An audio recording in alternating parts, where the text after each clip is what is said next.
तो चलिए स्टार्ट करते हैं। आज एक नया टॉपिक है, वेरी इंपॉर्टेंट टॉपिक है, डिवाइस है। बोर्ड एग्जाम में 110% आएगा। 220, 400, 500, 1000, 12000, 20000, 50000, 50000, 500, 5 करोड़ टाइम्स इंपॉर्टेंट है, ये आएगा, जिसका नाम है क्या? ट्रांसफॉर्मर। ट्रांसफॉर्मर बोलो, ये क्या लिखा हुआ है? ट्रांसफॉर्मर, ट्रांसफॉर्म एरर, पता नहीं क्या लिख रहे हैं, फिर से लिखते हैं। TRANSFORMER।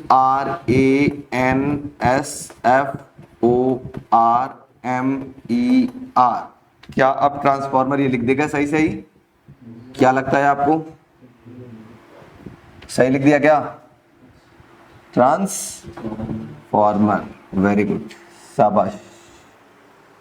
बड़ा सा, very important, very very very very very very very very very very very very important. उम्मीद है कि सब लोगों ने ट्रांसफॉर्मर देखा होगा, अगल बगल सबके घर पे ट्रांसफॉर्मर लगा होगा। नहीं लगा होगा तो मैं यहाँ पे ट्रांसफॉर्मर आपको दिखाने का प्रयास करूँगा जरूर, क्योंकि सब का काम हमारे पास भी है। ठीक है, ये आपको दिख रहा होगा एक बड़ा सा ट्रांसफॉर्मर, देखा है क्या? Yes no? ये क्या काम करता है? पहला काम, एसी को एसी में ही कन्वर्ट करेगा। ये बात जान लो, एसी को डीसी में कन्वर्ट नहीं करता। पहले दिमाग में अपनी बात, जो मिथ है, जो धारणा है, उसको निकाल दो। ये एसी को एसी में ही कन्वर्ट करेगा, लेकिन हाई एसी को लो कन्वर्ट करेगा या लो को हाई करेगा। यही काम है, बस एसी टू एसी काम करता है। ठीक है, ऑल्टरनेटिंग करंट दिया, इधर भी अल्टरनेटिंग करंट ही निकलेगा। इसको डीसी कैसे कन्वर्ट करते हैं, उसके आगे हम लोग डायोड लगा देते हैं। देखो एक ब्लैक कलर का हमने यहाँ लगाया है, अभी हम लोग आगे पढ़ेंगे, इसको रेक्टिफायर बोलेंगे जब डायोड वगैरह लगा देते हैं। तो फिलहाल अगर इस डायोड को हटा दे, ये जो तार दिख रहा है, यहाँ तार दिख रहा है, ये क्या हुआ है आपके पास? एक ट्रांसफॉर्मर, जिसका काम क्या है? सीधी सी बात, हाई अल्टरनेटिंग करंट को लो अल्टरनेटिंग करंट में कन्वर्ट करेगा, या लो अल्टरनेटिंग करंट को हाई अल्टरनेटिंग करंट में कन्वर्ट करेगा, या हाई अल्टरनेटिंग वोल्टेज को लो अल्टरनेटिंग वोल्टेज में कन्वर्ट करेगा, या लो अल्टरनेटिंग वोल्टेज को हाई अल्टरनेटिंग वोल्टेज में कन्वर्ट करेगा। इसी को क्या बोलते हैं? ट्रांसफॉर्मर। समझ में आ गया? तो what is transformer? A transformer is a device which is used to convert high alternating current into low alternating current and vice versa। vice versa मतलब समझते हो? जस्ट उल्टा उल्टा भी सत्य है कि नहीं? तो लिख लो फटाक से एक लाइन में transformer, it is a device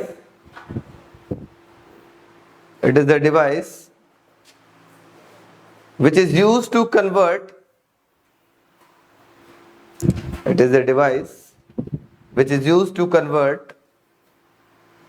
high alternating current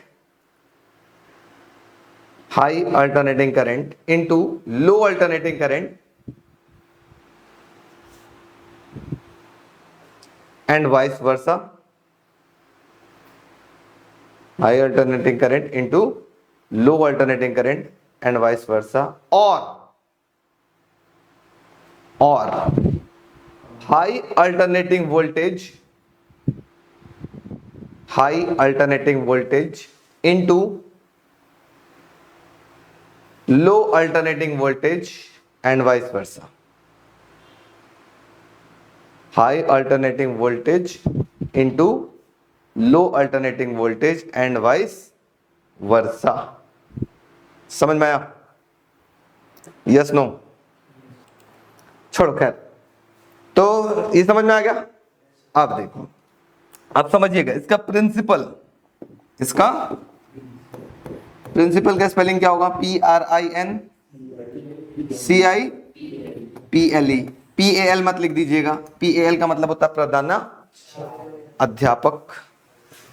है ना? प्रधानाचार्य, प्रधानाध्यापक। अच्छा, प्रिंसिपल किस प्रिंसिपल पे काम करता है? बड़ा सिंपल सा प्रिंसिपल है, पिछले जमाने में हम लोगों ने पढ़ा था, हमने बताया था कि ये नेक्स्ट टॉपिक होगा, जिसको क्या बोलते हैं? कोई बच्चा बताएगा? म्यूचुअल इंडक्टेंस क्या होता है, किसी को पता है? याद करो वो जमाना, माटी में मिल नहीं जाना। ये कौन सा कॉइल था? Primary coil. इसमें कैसा करंट दिया गया था? Changing current, alternating current. अगर अल्टरनेटिंग करंट दिया है, करंट की वैल्यू कंटिन्यूअसली क्या हो रही है? चेंज हो रही है। तो हमको पता है phi is directly proportional to I. अगर आई चेंज होगा तो फाई भी क्या होगा? दूसरे वाले कॉइल से अगर फाई चेंज हो रहा है तो दूसरे वाले कॉइल में क्या आएगा? करंट या ईएमएफ इंड्यूस होगा, क्योंकि फ्लक्स चेंज हो रहा है ना। जब फ्लक्स चेंज होगा तो करंट या ईएमएफ इंड्यूस होगा। इसी फिनोमेना को क्या बोलते थे हम लोग? Mutual inductance. कि अगर किसी प्राइमरी कॉइल में चेंजिंग करंट पास कर रहा है जिसकी वजह से वो चेंजिंग मैग्नेटिक फील्ड प्रोड्यूस करेगा, और ये मैग्नेटिक फील्ड की वजह से सेकेंडरी में फ्लक्स क्या होगा? चेंज होगा। और जब सेकेंडरी से फ्लक्स चेंज होगा तो सेकेंडरी में करंट या ईएमएफ इंड्यूस होगा। कब तक इंड्यूस होगा? जब तक फ्लक्स चेंज होता रहेगा। इस फिनोमेना को हम बोलते थे म्यूचुअल इंडक्शन, जो पिछले चैप्टर में हमने बड़ा डिटेल में पढ़ा था, याद है ना। तो यही म्यूचुअल इंडक्टेंस इसका क्या हो गया? प्रिंसिपल हो गया। इसका मतलब ट्रांसफार्मर के अंदर दो कॉइल होगा, एक प्राइमरी होगा, दूसरा सेकेंडरी होगा। तो its principle is based on mutual inductance. लिख सकते हैं एक लाइन में, खटाक से लिखिए। Its principle is based on mutual inductance. Its principle is based on mutual inductance. अगला हेडिंग, कंस्ट्रक्शन। थोड़ा ध्यान से देखिएगा। कंस्ट्रक्शन हम लोग दो तीन तरीके से करेंगे, तीनों आप बना देना एग्जाम में। एग्जामिनर समझ जाएगा कि पढ़ा लिखा लड़का है, अनपढ़ नहीं है, ठीक है। पहला बनाने का तरीका, एक हम लोग लोहे का, लोहे समझते हो? लोहे क्या होता है? लोहा, आयरन। लोहा मतलब क्या होता है? बोलो। आयरन होता है। वेरी गुड, हमको पता ही नहीं था आज तक, ठीक है। आज हमको पता चल गया लोहा मतलब आयरन, ठीक है। एक लोहे का ऐसा बना लेते हैं, ये चीज, ये बीच वाला पोर्शन जो है वो खोखला है। खोखला समझते हो? क्या? खाली, ठीक है। ये खाली है, ये लोहे का है। लाल वाला जो दिख रहा है ना, वो लोहे का है, ठीक है। इसके ऊपर क्या करते हैं? कॉइलिंग करते हैं। किसका? एक साइड में ये कौन सा कॉइल कहलाएगा बच्चों? प्राइमरी कॉइल, ठीक है। और इधर कर देंगे किसका? सेकेंडरी कॉइल, ठीक। सबको पता है पहला तरीका तो ये हो गया ट्रांसफार्मर बनाने का। ए पार्ट, किसी दिक्कत होगा तो बोल देगा। ए, ये है प्राइमरी कॉइल, ये इसी को इनपुट कॉइल भी बोलते हैं। और ये क्या है आपके पास? सेकेंडरी कॉइल, या इसको हम लोग आउटपुट कॉइल भी बोलते हैं। इसी का बी डायग्राम ये जो बनाए थे, यही चीज है। ऐसे भी आप बना सकते हैं। बीच में कभी कभी आपको ऐसे दो डंडा दिखाई देगा, तो इसे घबराने की बात नहीं है। ये इंसुलेशन है इन दोनों के बीच में। इन दोनों के बीच में कोई आपस में कांटेक्ट नहीं होता, इंसुलेशन के लिए होता है, ठीक है। बी पार्ट तो ये हो गया। सी डायग्राम कैसा है? ये दोनों घटिया किस्म का ट्रांसफार्मर है। क्यों घटिया है अभी हम लोग आगे डिस्कस करेंगे। एक सी बनाते हैं, ये एक बेहतरीन क्वालिटी का ट्रांसफार्मर है। कैसा है सर? इसको ही बनाते हैं हम लोग। सब लोग थोड़ा ध्यान देंगे। क्यों ये अच्छा है? इसके पीछे की कुछ साइंस है, मैं जो समझाता हूँ थोड़ा ध्यान दीजिएगा आप लोग। किस चीज का बना हुआ है ये? लोहे का। अब ये लोहे में हम बीच में से एक छोटा सा क्या करता है? होल कर देते हैं, लो ऐसे, ठीक है बच्चा।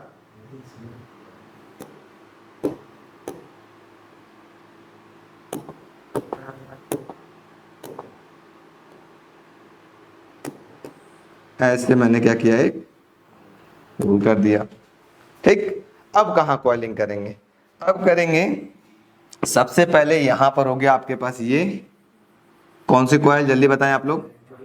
प्राइमरी कॉइल, ठीक है। या इनपुट कॉइल, कौन सा कॉइल? प्राइमरी कॉइल या इनपुट कॉइल। इसी प्राइमरी कॉइल के ऊपर सेकेंडरी को लपेट दिया जाता है ऐसे ऐसे। इसको क्या बोलेंगे? सेकेंडरी कॉइल या आउटपुट कॉइल, ठीक है। ये एक अच्छा किस्म का ट्रांसफार्मर होता है। ऐसा क्यों बोल रहे हैं अच्छा किस्म का? थोड़ा सा भी हिंट दे देता हूं, आगे हमको पढ़ना है। देखो बच्चा, अगर यहां से जो फील्ड लाइंस निकलेगी, क्या ये पूरी की पूरी फील्ड लाइंस सेकेंडरी से पास हो रही है? क्या कुछ फील्ड लाइंस बर्बाद हो जा रही है बीच में ना, जिसको बोला जाता है फ्लक्स लीकेज। ठीक है, फ्लक्स लीकेज की इसमें समस्या है। लेकिन क्या ऐसी समस्या दूसरे वाले में दिख रहा है? ये क्या होगा सब?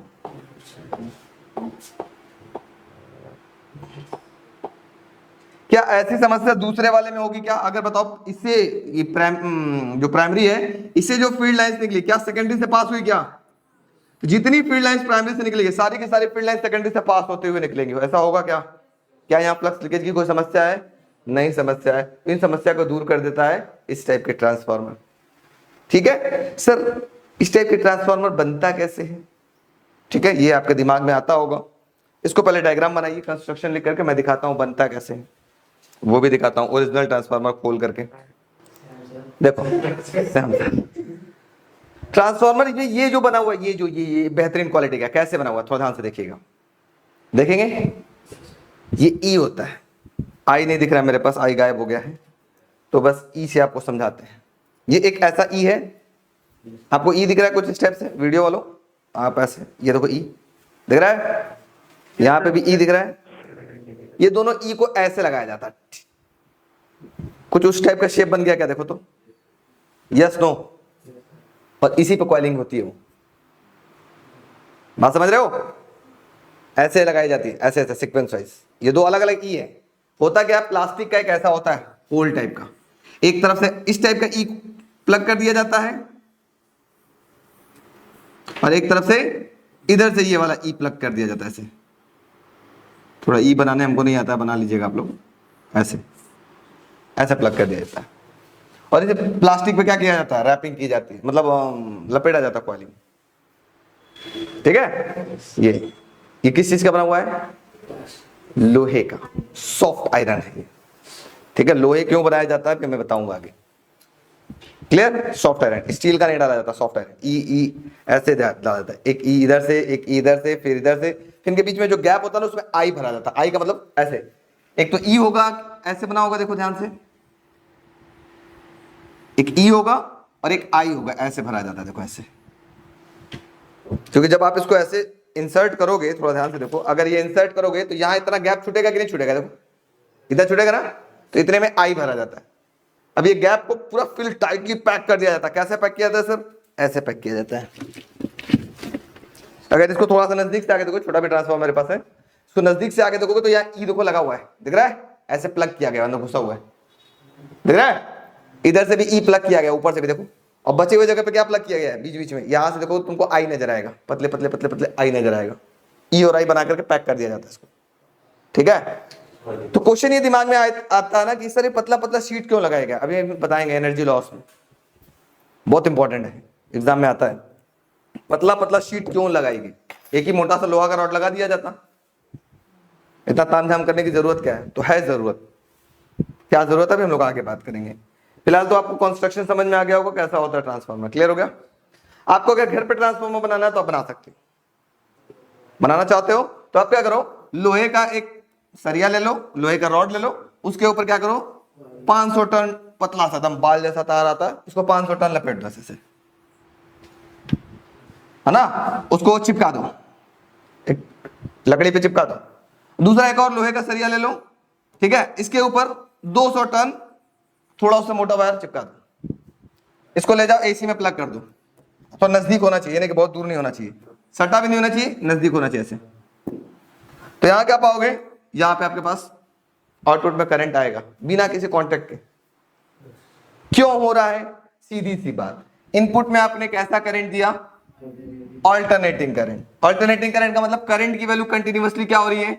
चेंज हो रही है। यहां से करंट बढ़ते बढ़ते बढ़ते मैक्सिमम हुआ, फिर घटते घटते घटते जीरो हुआ, फिर उल्टे दिशा में बढ़ते बढ़ते मैक्सिमम हुआ, फिर घटते घटते क्या हुआ? जीरो। मतलब आई क्या हो रहा है? चेंज हो रहा है। और हमने पढ़ा है अगर आई चेंज होगा तो बी चेंज होगा, अगर करंट चेंज होगा तो मैग्नेटिक फील्ड भी क्या हो रही होगी? ऐसे से चेंज हो रही होगी ना। और अगर बी चेंज हुआ तो हमने पढ़ा है phi directly proportional to B, अगर बी चेंज हुआ तो फ्लक्स भी से क्या होगा? और उसमें दूसरा कॉइल जैसे घुसाओगे, इस कॉइल से अगर फ्लक्स चेंज होता हुआ नजर आया तो इस कॉइल में करंट या ईएमएफ इंड्यूस होने लगेगा। इसी को हम लोग क्या बोलते हैं? म्यूचुअल इंडक्शन सोर्स है, यही इसका वर्किंग भी है। वर्किंग कैसे बोलोगे जल्दी बताओ?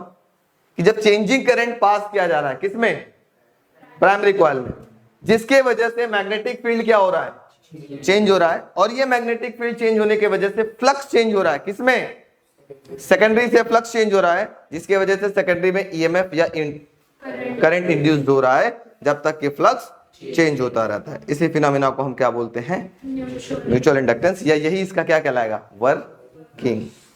समझ में आया वर्किंग कितना आसान है? तो लिखो वर्किंग फटाफट, अगला हेडिंग लिख लो working.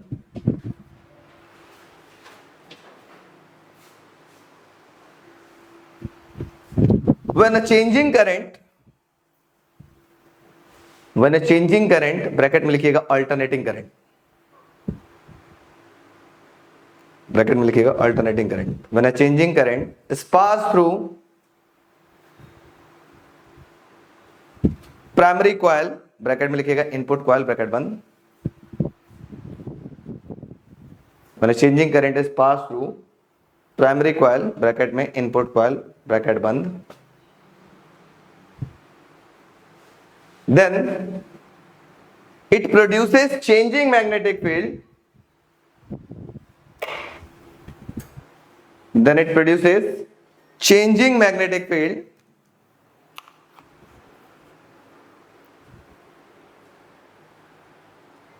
then it produces changing magnetic field, full stop. Due to the change in magnetic field, due to the change in magnetic field, the flux linked with secondary coil, the flux linked with secondary coil also get changes, the flux linked with secondary coil also get changes, hence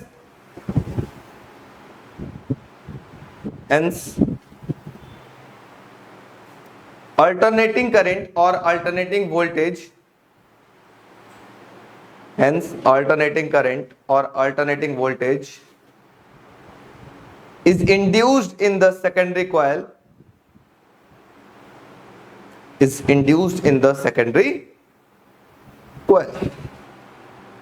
ठीक है, working सबको आया समझ में? बताएं आप लोग, हाँ ना बोलें, हाँ या ना? ठीक है, मतलब क्या किया गया इसमें, कैसी करंट पास हुई, चेंजिंग करंट। ये क्या प्रोड्यूस करेगी, चेंजिंग मैग्नेटिक फील्ड, और चेंजिंग मैग्नेटिक फील्ड की वजह से सेकेंडरी कॉइल से क्या होगा, फ्लक्स चेंज होगा। जब इससे फ्लक्स चेंज होगा तो इसमें क्या होगा, करंट या ईएमएफ इंड्यूस होगा।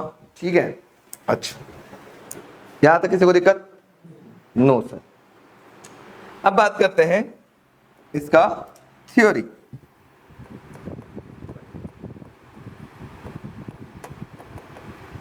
सब लोग देखेंगे, अब कोई लिखने का प्रयास नहीं करेगा, क्योंकि जिसने लिखा उसकी जिंदगी तबाह। Very good. कौन सा बढ़िया वाला ट्रांसफार्मर है, ए बी सी सी? जो नाम के लोग होते हैं बहुत अच्छे होते हैं, देखे सी प्रूफ हो गया किसी।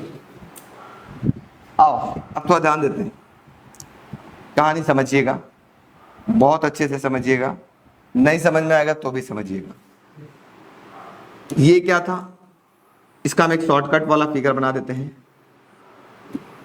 आपको अगर समझ में आया तो बहुत अच्छी बात। ये क्या है बच्चों, सब लोग बोलो, प्राइमरी कॉइल। ये क्या है बच्चों, सेकेंडरी कॉइल। 2 मिनट समय ले लो उनका। हाँ कहाँ थे हम लोग, सेकेंडरी कॉइल में क्या हो रहा था? हाँ ठीक है, वेरी गुड। तो जो वोल्टेज इन प्राइमरी कॉइल है उसको हम वीपी लिख लेंगे, number of turns in primary coil है इनको एनपी लिख लेंगे, और करंट इन प्राइमरी कॉइल होगा उसको आईपी लिख लेंगे। पी लिखने का मतलब प्राइमरी, समझ में आ गया? उसी तरह से वोल्टेज इन सेकेंडरी कॉइल को वीएस लिख सकते हैं, करंट जो होगा आईएस ऑफिसर, और एनएस। समझ में आ गया था? किसी आत्मा को दिक्कत? नो दिक्कत, बहुत हलवा है। देखो, अकॉर्डिंग टू लेंजेस लॉ, सब लोग देखेंगे। पहले अगर मैं प्राइमरी की बात करूं, सारे आत्माएं देखेंगे थोड़ा ध्यान से।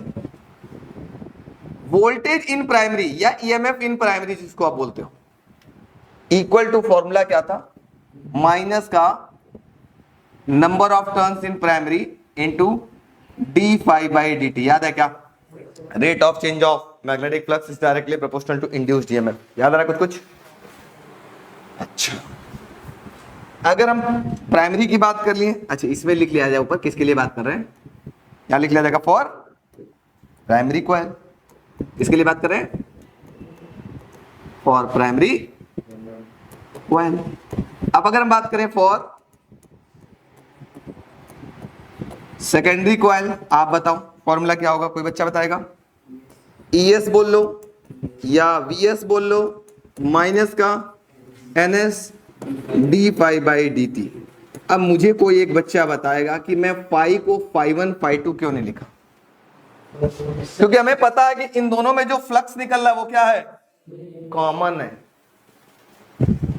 क्यों कॉमन है? क्योंकि एक कॉइल दूसरे कॉइल के ऊपर लपेटा हुआ है ना। लेकिन अगर यहां कहते तो दिक्कत हो जाती ना, क्योंकि यहां फ्लक्स जो प्राइमरी से जा रहा है वो सेकेंडरी में नहीं जा रहा होगा, कुछ बहुत कम या ज्यादा हो रहा होगा, कम ही हो रहा होगा, ज्यादा तो नहीं हो रहा होगा।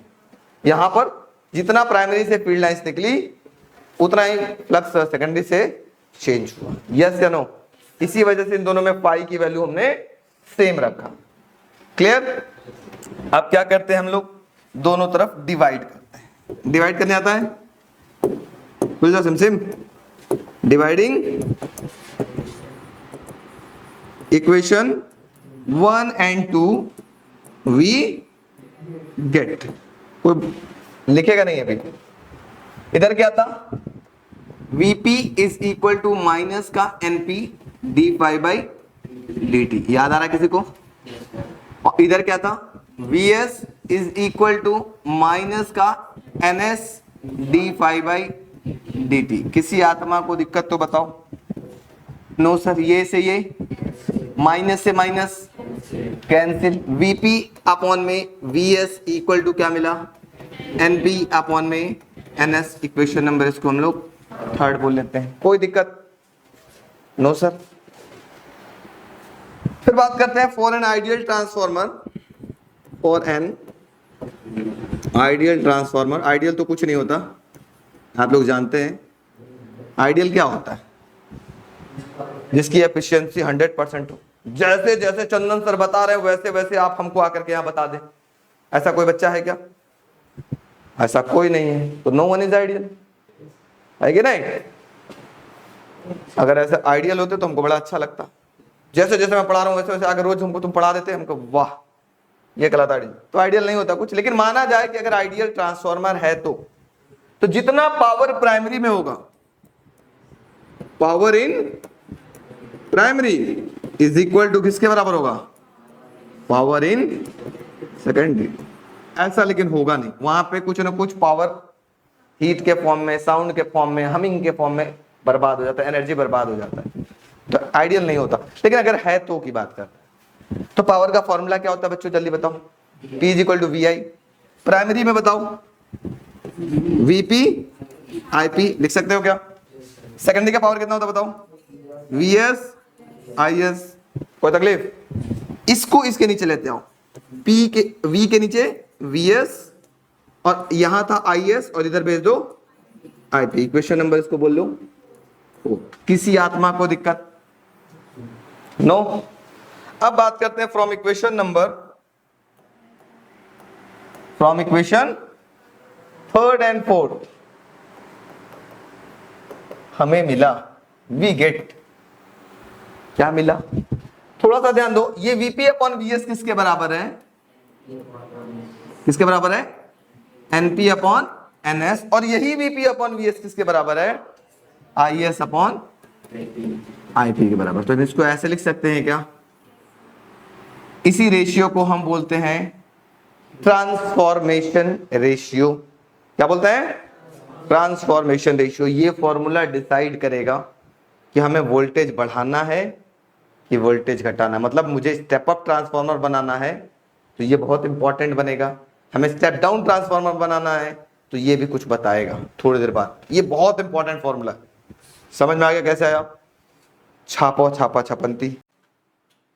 टाइप्स ऑफ ट्रांसफार्मर, ठीक है। टाइप्स ऑफ ट्रांसफार्मर जानने से पहले एक बात आपको हम बताएंगे। Types of transformer.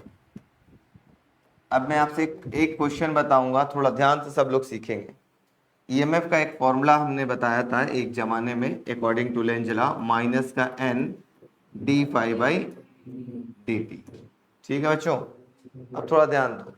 सपोज करो ये एक टर्न का कॉइल हो और इससे एक हम मैग्नेट को इसके आजू बाजू ला रहे हैं, मतलब मूव करा रहे हैं मैग्नेट इसके आसपास ऐसे, ठीक है। तो लेट अस सपोज दैट इसमें इस कॉइल में 1 वोल्ट का ईएमएफ डेवलप हो रहा है, होगा कि नहीं? ठीक। अब हमने क्या किया, इसमें नंबर ऑफ टर्न्स बढ़ा करके 2 कर दिया। अब हम सेम स्पीड से इस मैग्नेट को लेके आ रहे हैं तो हम क्या पाएंगे, वोल्टेज बढ़ेगा कि घटेगा? तो हमें यहाँ दिख रहा है अगर नंबर ऑफ टर्न्स बढ़ेगा तो ईएमएफ क्या होगा, बढ़ेगा। अब ये कितना हो चुका होगा, 2 वोल्ट। ठीक। अगर हम एक टर्न और बढ़ा दें और उसी स्पीड से इस मैग्नेट को इसके आजू बाजू लाए, और सॉरी ये क्या हो रहा है, इस मैग्नेट को इसके आजू बाजू लाए तो क्या होगा, वोल्टेज और बढ़ेगा। बढ़ेगा कि नहीं बढ़ेगा? क्यों बढ़ेगा? क्योंकि नंबर ऑफ टर्न्स बढ़ रहे हैं। इट मीन्स हमको एक मोटी मोटा बात समझ में आ गई कि अगर नंबर ऑफ टर्न्स बढ़ाते जाएंगे और उस नंबर ऑफ टर्न से फ्लक्स चेंज होते जाएंगे तो उसमें करंट की वैल्यू बढ़ने लगेगी। अब मैं बोलूं, अगर मान लो ये 3 वोल्ट हो रहा था, इस 2 और 1 को भूल जाते हैं, अब मैं नंबर ऑफ टर्न्स घटा दूं और इस कॉइल को इसके पास लाओ तो वोल्टेज क्या होगा, कम होगा। और कम कर दूं तो वोल्टेज क्या होगा, और कम होगा। बात समझ में आ गई? इसका मतलब वोल्टेज बढ़ाने या घटाने का कॉन्सेप्ट समझ में आ गया कि हमें नंबर ऑफ टर्न्स बढ़ाएंगे तो वोल्टेज क्या होगा, बढ़ेगा। नंबर ऑफ टर्न्स घटाएंगे तो वोल्टेज क्या होगा, घट जाएगा। बहुत सिंपल। अब आप सीख गए कि टाइप्स ऑफ ट्रांसफार्मर कैसे काम करता है। देखिएगा, तो यहाँ 2 टाइप के ट्रांसफार्मर होते हैं बच्चों, एक होता है स्टेप अप और दूसरा होगा स्टेप डाउन। नाम से ही पता चल रहा है डाउन में डाउन होगा और अप में बढ़ेगा, है कि नहीं? स्टेप डाउन नाम से क्या समझ में आ रहा है आपको, इसमें वोल्टेज क्या होगा, कम होगा। इधर हो गया आपके पास कौन सा ट्रांसफार्मर,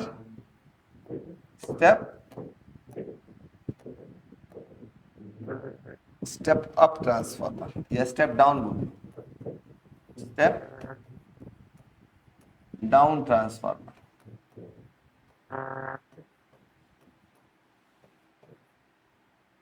ठीक है, कौन सा ट्रांसफार्मर, स्टेप डाउन ट्रांसफार्मर। और दूसरा हम लोग बात कर लेते हैं इन्हीं के बड़े भाई, स्टेप अप ट्रांसफार्मर।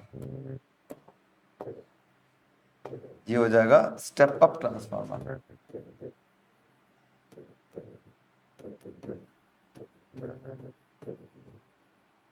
अब मुझे आप लोग बताओगे, स्टेप अप मतलब वोल्टेज को क्या करेगा, बढ़ाएगा। स्टेप डाउन मतलब वोल्टेज को कम करेगा। जो आपके घर पे ट्रांसफार्मर दिखता है, आपके घर के आजू बाजू जो ट्रांसफार्मर लगा होता है, उस ट्रांसफार्मर होता है स्टेप डाउन ट्रांसफार्मर होता है।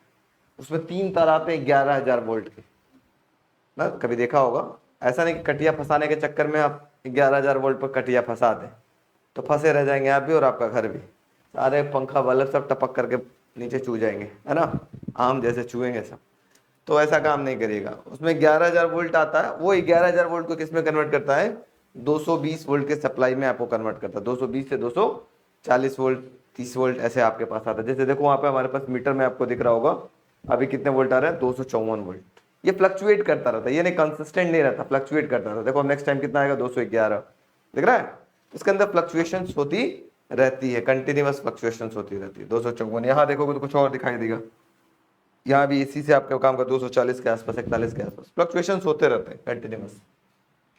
ठीक है, अब हम ट्रांसफार्मर बनाते हैं, थोड़ा ध्यान से समझिएगा। हम घटिया वाला ट्रांसफार्मर बनाते हैं, बढ़िया वाला नहीं, क्योंकि घटिया वाले से समझने में आसानी रहेगा। आप बनाएंगे बढ़िया वाला भी चाहे घटिया वाला भी, आपकी मर्जी, जैसी आपकी मर्जी आप बना सकते हैं। ठीक है, तो मैं घटिया वाला बना रहा हूँ। बताओ क्यों घटिया वाला बना रहा हूँ? कहीं कहीं घटिया का भी यूज अच्छा होता है कि नहीं? होगा कि नहीं बच्चों, जल्दी बताओ। जो घटिया होता है कहीं कहीं बढ़िया हो जाता है। अब जल्दी से कोई मुझे बच्चा बताएगा,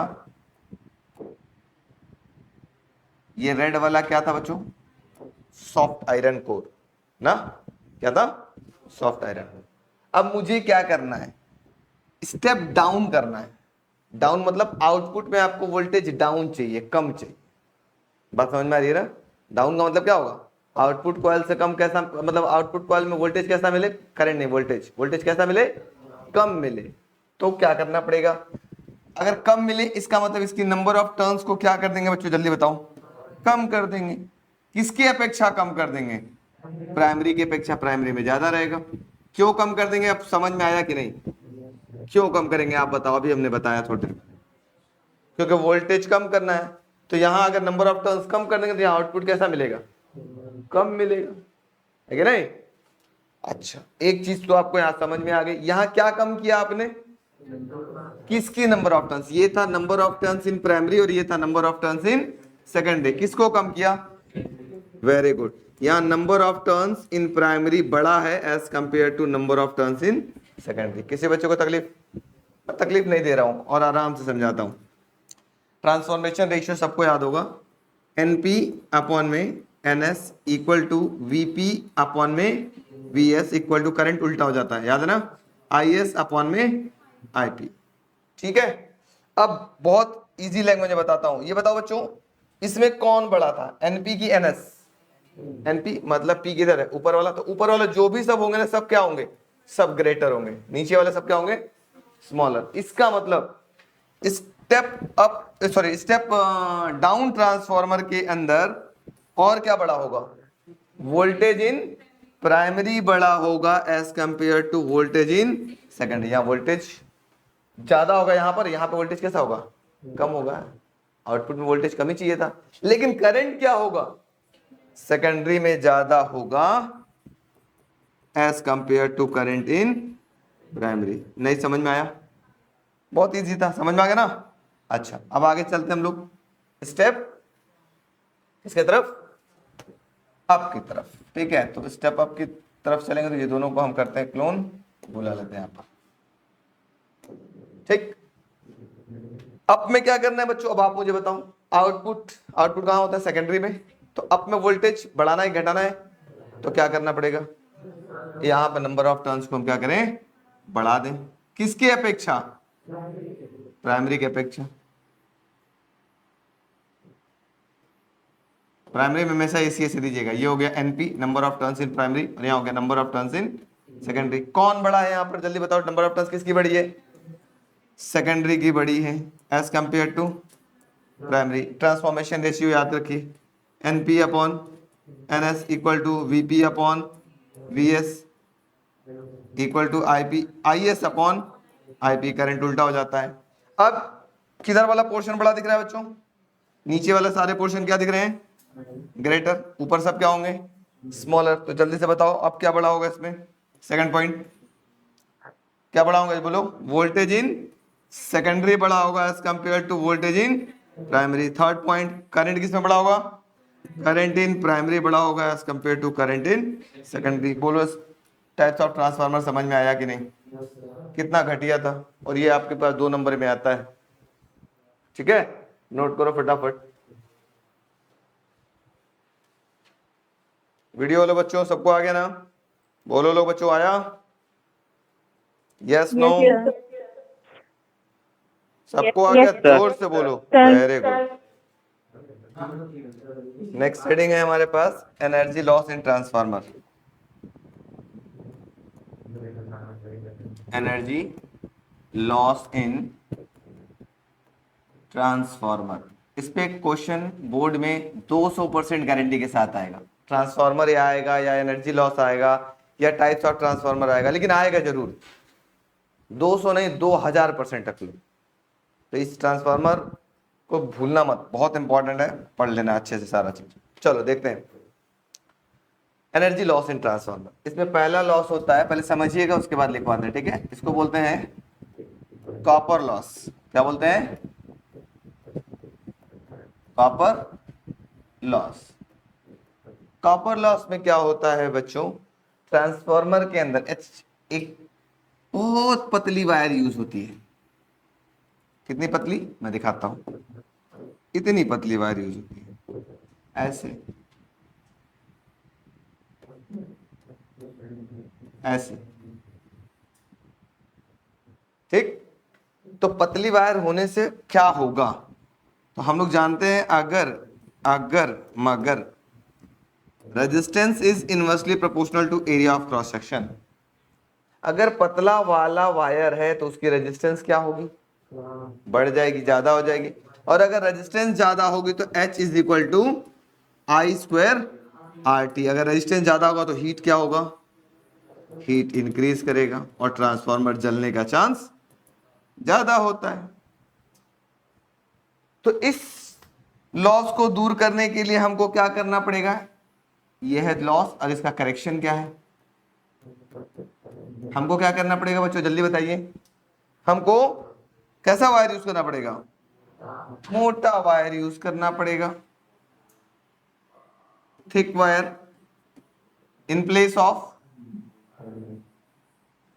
कैसा वायर यूज करना पड़ेगा, थिक वायर,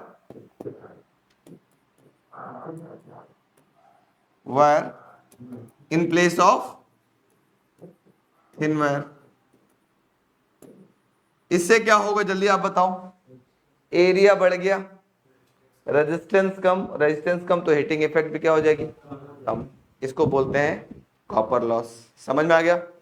लिखो पहला पॉइंट कॉपर लॉस, फटाक से पॉइंट वाइज लिखते चलो। पहला एनर्जी लॉस, हेडिंग लिख लीजिएगा, एनर्जी लॉस इन ट्रांसफार्मर के अंदर पहला point copper loss. In this type of loss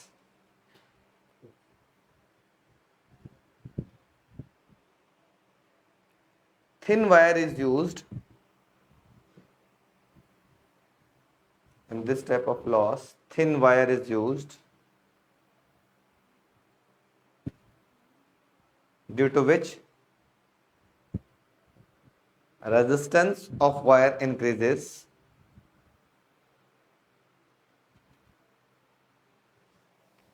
resistance of wire increases, bracket में लिख लीजिएगा, resistance is inversely proportional to area of cross section, bracket में लिखिएगा resistance is inversely proportional to area of cross section, bracket बंद, which result in the increase in heating effect,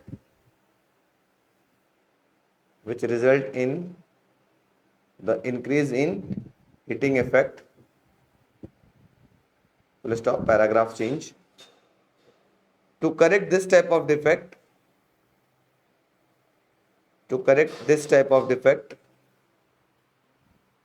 we use thick wire in place of thin wire. Second loss होगा जिसका नाम होगा, second loss को क्या बोले, flux leakage बोले।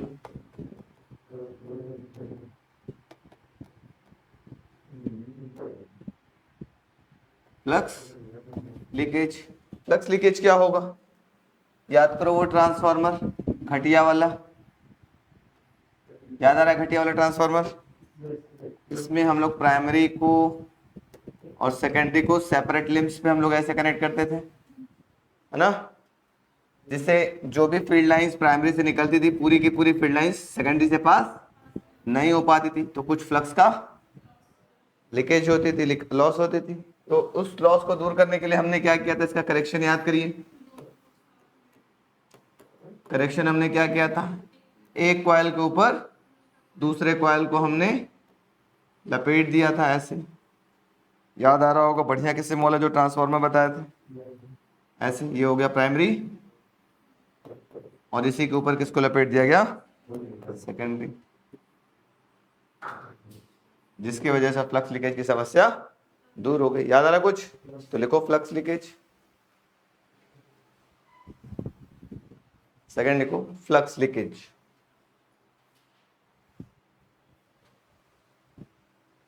When coiling is done on a separate limbs LIMBS, ठीक है? When coiling are done on a separate limbs limbs, then flux due to primary, all the flux due to primary coil does not link with the secondary coil,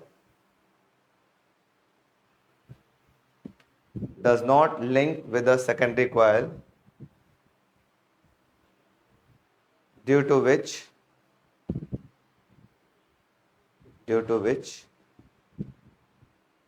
some flux is leaked, some flux is leakage, ऐसे लिख सकते हो, some flux is leakage, full stop, paragraph change करके। To correct this type of defect,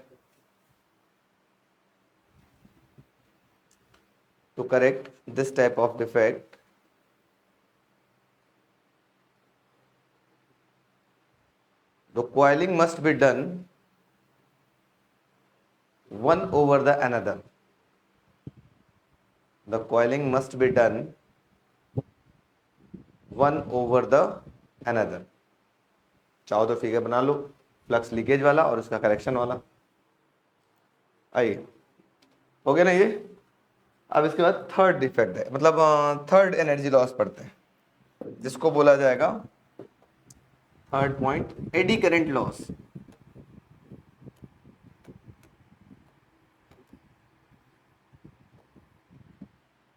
LOSS, eddy current loss. Eddy current loss क्या होगा? जब एक कोई लोहे का सॉलिड मेटेलिक होगा, इसके ऊपर अगर आप कॉइलिंग करेंगे, मैं अगर दिखाऊं आपको, ऐसे दिखाऊं, मान लो ये पूरा लोहा ऐसे था, सामने से बड़ा सा, इसके ऊपर आपने ऐसे ऐसे कॉइलिंग किया, लेट अस सपोज दैट, ठीक? तो क्या अगर इससे जो मैग्नेटिक फील्ड लाइंस निकल रही है, हमने पढ़ा था एडी करंट। एडी करंट क्या था?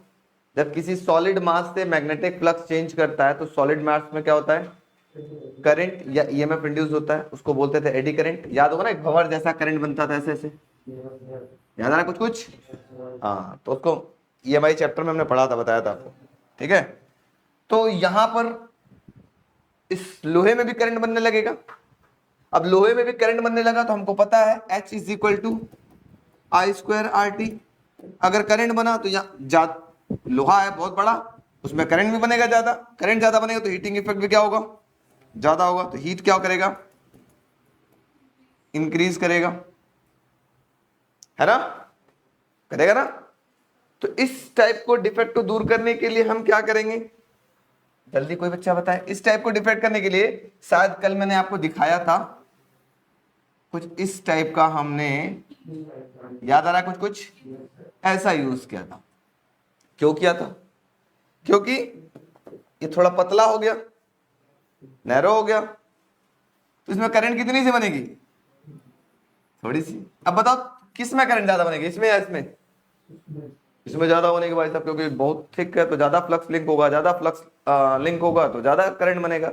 इसमें कम फ्लक्स लिंक होगा तो कम ईएमएफ बनेगा, कम ईएमएफ बनेगा तो कम हीट प्रोड्यूस करेगा। हीट कम होगी कि नहीं कम होगी? तो इसी वजह से बोलते हैं एडी करंट को दूर करने के लिए हम लोग ई शेप में हम लोग क्या करते हैं? लेमिनेटेड कोर यूज करते हैं। क्या करते हैं? लेमिनेटेड कोर यूज करते हैं। ये लेमिनेटेड होता है। आपको सर इसमें कैसे लेमिनेशन करते हैं, अभी हम दिखाएंगे कैसे करते हैं। इसके अंदर वार्निश डाला जाता है। जब कभी ट्रांसफार्मर जलता होगा तो एक अजीब टाइप का स्मेल आता है, महकता है, ठीक है? कभी आना तो अभी नजदीक में भी मैं आपको दिखा देता हूँ, दिख तो जाएगा यहाँ पे भी, सब आप सब लोग को भी दिखेगा, दूर से भी दिखेगा। इसमें देख रहा है वो कुछ पीला पीला ऐसे कुछ जमा टाइप का दिख रहा है, दिख रहा है क्या? पीला पीला, येलो येलो, है ना? ये पीला प्लास्टिक थोड़ी ना, इसके ऊपर वार्निश डाला गया होता है। ई के बीच में भी जो गैप होता है उसको भी भरा जाता है। क्यों भरा जाता है? अगला अगला वो एनर्जी लॉस होगा, बताएंगे। एक वार्निश डाल उसको भर दिया जाता है, जाम कर दिया जाता है। क्यों जाम कर दिया जाता है अभी हम नेक्स्ट में बताते हैं, ठीक है। तो इसी को लेमिनेशन कर दिया गया कि एक ई का कांटेक्ट किसी दूसरे ई से ना हो। अगर एक ई का कांटेक्ट किसी दूसरे से हो जाएगा तो इतना मोटा फिर हो जाएगा भारी सा, फिर ज्यादा करंट बनाएगा, ये भी गर्म होगा, अंदर का कॉइल भी गर्म होगा, कॉइल गर्म होने की वजह से ट्रांसफार्मर जल जाएगा। तो इसको पतले पतले सीट्स क्यों लगाया गया? पता समझ में आ रहा है अब कि एक ई और दूसरे ई एक दूसरे के कांटेक्ट में ना रहे, इनके बीच में वार्निश भर दिया जाता है। कांटेक्ट नहीं रहेंगे तो करंट कैसा बनेगा? थोड़ी सी ये करंट अलग, ये करंट अलग, ये करंट अलग, सब थोड़ी थोड़ी करंट अपना लेके क्या करेंगे? कुछ नहीं कर पाएंगे। लेकिन अगर सॉलिड बनेगा तो करंट ज्यादा बन जाएगा, ठीक है। इसी वजह से कैसा कोर यूज करते हैं? लैमिनेटेड कोर यूज करते हैं। तो लिखो next heading, eddy current loss. In this type of defect,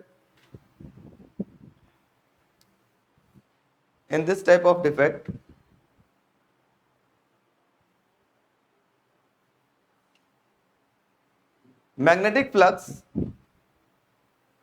changes with the solid metallic mass. In this type of defect, magnetic flux changes with the solid metallic mass. Then the current is induced in that solid metallic mass.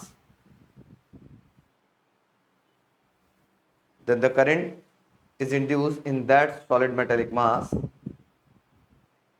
which results more heating effect,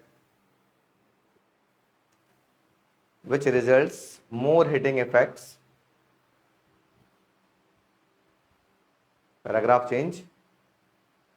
This defect can be corrected. हाँ पता नहीं, याद नहीं, देख लेना। Solid metallic मास था, उसके बाद क्या बोला? This defect can be corrected by using laminated core,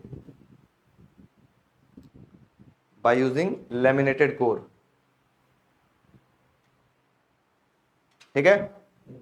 ये बता दो बेटा, इसका देखो क्या आगे टॉपिक छूटा है, बता दो, पूछ लो क्या था? लैमिनेटेड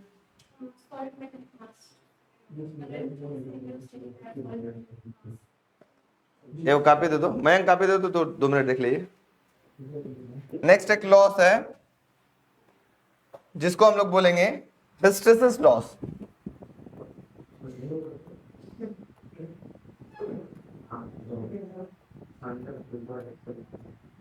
हिस्टेरेसिस लॉस, हिस्टेरेसिस का मतलब क्या होता है? थोड़ा ध्यान से सब लोग समझेंगे। ये होता है, इट इज जस्ट एक टॉपिक हुआ करता था मैग्नेटिज्म में, अब निकल चुका है तो ज्यादा इस पर फोकस नहीं करना है। वैसे मैं आपको बता देता हूं, इसको बोलते हैं cycle of magnetization and demagnetization. अगर किसी को मैग्नेटाइज करें, फिर डीमैग्नेटाइज करें, फिर magnetize demagnetize, magnetize demagnetize, magnetize demagnetize, magnetize demagnetize, वो इंसान कमजोर हो जाएगा ना। क्या करें हम? तुमको खूब ठंडा पानी पिलाएं, फिर गर्म पानी, ठंडा गरम, ठंडा गरम, ठंडा गरम, लगातार 1 घंटा तक पिला दें, हर दूध 1-1 मिनट पे, तो क्या होगा? शरीर वैसे रह गया, कमजोर हो जाएगी ना। तो वही काम इसमें भी होता है। साइकिल ऑफ मैग्नेटाइजेशन डीमैग्नेटाइजेशन करने के वजह से बात नहीं आता, ध्यान दे दो, बात ज्यादा नुकसान होगा। साइकिल ऑफ मैग्नेटाइजेशन और डीमैग्नेटाइजेशन करने के वजह से यहां कुछ एनर्जी लॉस होता है। किस फॉर्म में? In the form of heat या अदर फॉर्म ऑफ एनर्जी में। इसको कैसे रिड्यूस किया जाता है? इसको रिड्यूस किया जाता है, देखो, अगर आप 2 चीजें याद रखना। हिस्टेरेसिस लॉस थोड़ा अगर मोटा बना हुआ है तो मैग्नेटाइज होगा आसानी से, और डीमैग्नेटाइज होने में भी समय लगेगा आसानी से, मतलब आसानी से नहीं, डीमैग्नेटाइज होने में काफी समय लगेगा। लेकिन अगर ये लूप ऐसा हो, मयंक जैसा पतला दुबला, तो इससे फायदा क्या होगा? मैग्नेटाइज तो होगा, अब तुरंत करंट हटाते क्या होगा? डीमैग्नेटाइज हो जाएगा। याद करो वो जमाना जब हम इस सोलेनॉइड के अंदर हमने बोला था कि अगर आप स्टील का रॉड डाल दो, और इसी सोलेनॉइड के अंदर आप किसका रॉड डाल दो? याद होगा, आयरन का रॉड डाल दो, दोनों स्ट्रेंथ बढ़ा रहे थे, लेकिन करंट हटाने के बाद ये तुरंत आयरन डीमैग्नेटाइज हो जा रहा था, लेकिन स्टील डीमैग्नेटाइज नहीं हो रहा था, वो कुछ मैग्नेटिक स्ट्रेंथ को अपने अंदर क्या कर लिया था, स्टोर कर लिया था। इसका मतलब स्टील का हिस्टेरेसिस लूप थोड़ा मोटा होगा, कुछ स्टोर कर लिया, मोटा गया। आइए जैसे ही करंट हटाए तुरंत डीमैग्नेटाइज हो गए, है ना। तो ट्रांसफार्मर में कोर कैसा यूज हो रहा है बताओ, स्टील का यूज हो रहा है, ये soft iron core, soft iron core. ये लोहा है बेटा, ये लोहा है, स्टील नहीं है, ठीक है। जैसे ही करंट देंगे मैग्नेटाइज हो जाएगा, जैसे ही करंट हटा लेंगे ये डीमैग्नेटाइज होगा। इसको चिपका के देखो, लोहा पे चिपकता नहीं है ट्रांसफार्मर, ठीक है। बात समझ में आ गई। तो इट मींस हिस्टैरिसीस लॉस को दूर करने के लिए हम लोग क्या यूज कर रहे हैं, ऐसे मटेरियल को चूज कर रहे हैं जिसका हिस्टैरिसीस कर्व कैसा हो, नैरो हो। नैरो मतलब पतला हो। Example soft iron core. बात समझ में आ गई। देखो hysteresis loss due to the cycle of magnetization and demagnetization, due to the cycle of magnetization and demagnetization, some energy is lost in the form of heat. Some energy is lost in the form of heat. Full stop, paragraph change. This defect can be corrected by choosing using नहीं. This defect is corrected by choosing a material having narrow. This defect is corrected by choosing material having narrow hysteresis curve. Example soft iron core.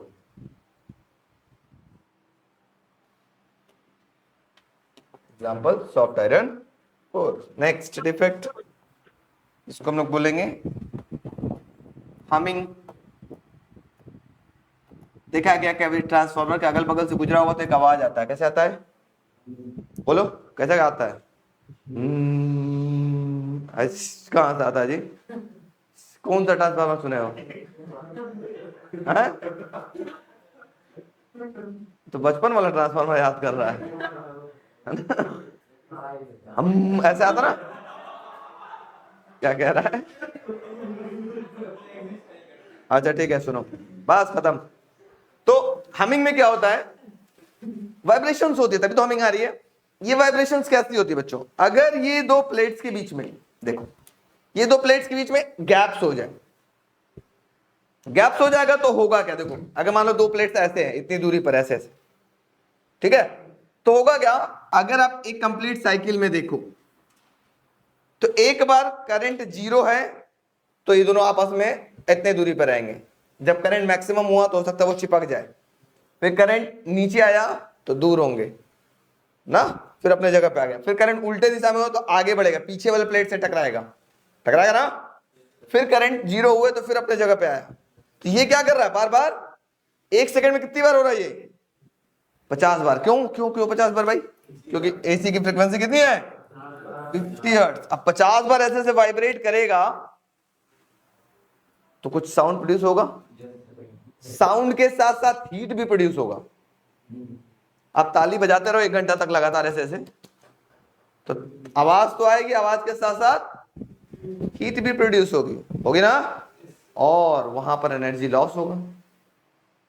इसी को हम क्या बोलते हैं, humming.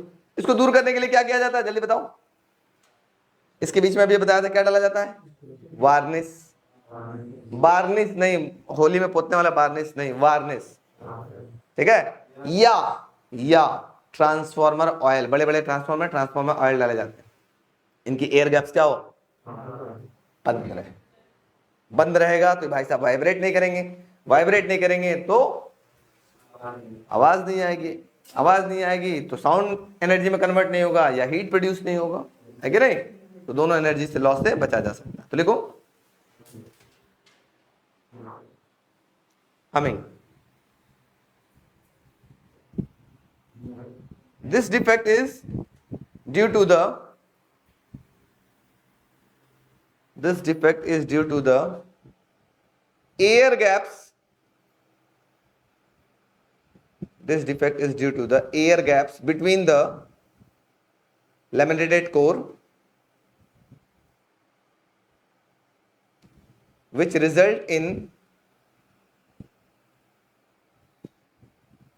producing sound and heat energy,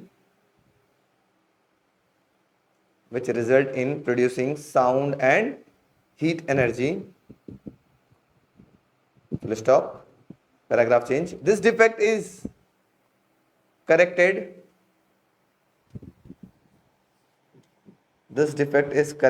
by applying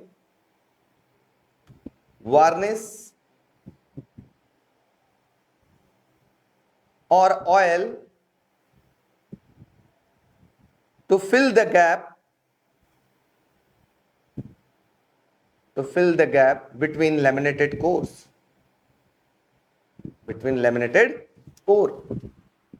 ठीक है, तो ये ट्रांसफॉर्मर आपके पास था।